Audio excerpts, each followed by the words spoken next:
أعوذ بالله من الشيطان الرجيم إن ربك هو أعلم بمن ضل عن سبيله وهو أعلم بالمهتدين. So we're still on the ayah. Your master is the one who knows better, who strayed from his path, and he knows the ones that are committed to guidance. Notice also in this ayah that Allah used the verb for being lost, which suggests that people that are lost now doesn't mean they're always going to be lost. There's hope that they can be found, meaning they can come back to guidance. But Allah has demonstrated His confidence in those who have committed themselves to guidance, that so long as they're committed, Allah will keep them on the path of guidance. May Allah include all of us among them. There's also a really interesting difference between man and al. Man means Allah knows better whoever is lost.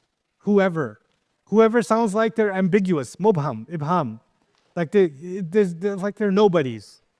But it was talking about the elites of Makkah who were the only somebodies in the society, and the Quran is like taking a shot at them and saying, yeah, whoever's lost, who cares, like they're not important. But the people that are committed to guidance, remember, they were the slaves, they were the youth, they were the poor people.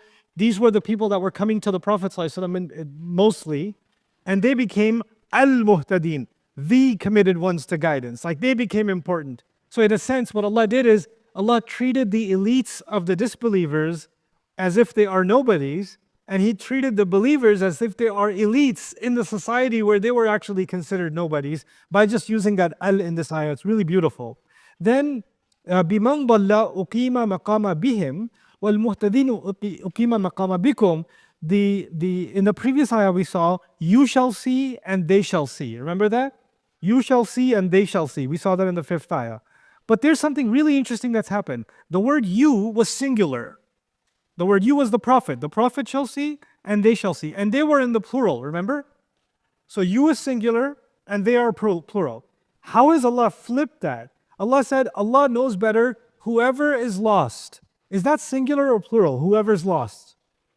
That's singular. So He took them who are in the plural and made them weak by making them singular. Like each one of you is lost on their own lost journey. And then He took the Prophet ﷺ, who was singular in that ayah, and He furthered him with those that are committed to guidance. Meaning the Prophet ﷺ is going to have a strong following. So in this ayah, Allah empowered the believers with al-muhtadeen and disempowered the disbelievers by using man dalla. It's pretty cool that He did that in these subtle kind of linguistic intricacies. But the takeaway from the ayah is the most important. I actually consider this to be the center of the first large section of the surah. And the takeaway here is, for disbelievers, they will know eventually. They won't even know when they're lost. Allah will know how lost they are. And actually, the believers are being taught, judging people is none of our business. It's Allah's business.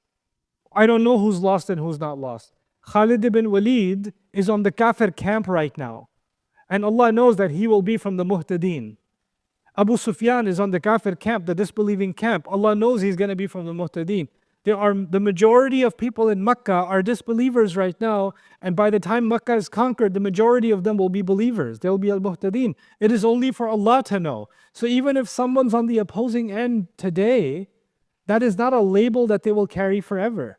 This is another important disclaimer for especially the younger generation that has been raised on social media therapy, where you label people with certain designations: narcissist, toxic, this, that, the other. You have these labels for people, and these are permanent labels. Your mother's a narcissistic, toxic, something, right? And that she's going to carry that label for life. Or somebody else is, a manipulative, this, that, or the other, and they're going to carry that label for life.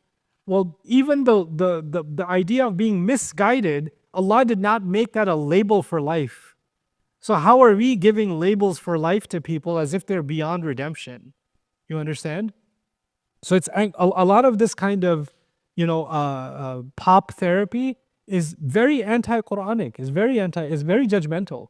It's ironically, it's people that say, I hate people who are judgmental. That's how they start their video. And especially hate narcissists, these narcissists. Like, okay. The irony of it all. So it's inna rabbaka huwa a'lamu biman dalla an sabilihi wa huwa a'lamu bil muhtadin. And in that way, even the Prophet is being told, doesn't matter if some people are calling you insane, you shouldn't be disheartened. You don't know who your words penetrated. You don't know who actually started taking in those words, and you don't know when that's going to blossom. So just keep going, right? So in that way, the Rasul Sallallahu Alaihi Wasallam is also being given a kind of consolation. إِنَّهُمْ رَمَوْكَ بِالْجُنُونِ. They accused you of insanity. وَوَصَفُوا أَنفُسَهُم بِالْعَقْلِ. And by doing so, they attributed intelligence to themselves.